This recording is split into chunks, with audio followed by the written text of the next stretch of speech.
Hi guys, in this video, I'm going to teach you how to change approver in Expensify.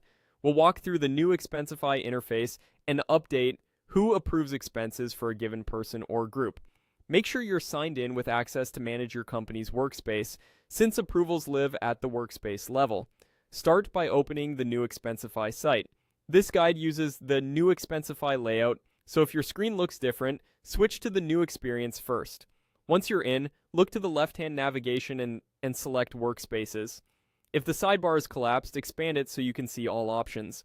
Choose the workspace where your team's expense policy is set up. Pick the one you actually use for day-to-day expense reports.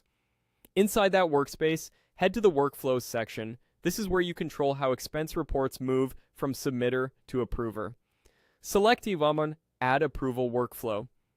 You're about to define or effectively change who approves expenses for a specific person, team, or email domain. On the first screen, choose whose expenses this workflow applies to. You'll see options like individual users or email addresses. Select the correct person or group whose approver you want to change, then continue by clicking Next. On the approver screen, choose the new approver. This should be the manager or finance contact who should receive and act on these reports. If you don't see the person right away, use search and be sure they're a member of the workspace so they can access reports. Click Next to proceed. You'll land on the approval limit or routing details view. Here, you can review how expenses are routed based on limit settings. If your organization uses thresholds, confirm the details shown match your policy. If not, simply move forward as is. Next, you'll see an option to specify the next stage or final destination for the report. Select the appropriate person or role for that stage. This could be the same approver, a second-level approver, or a finance inbox depending on your setup.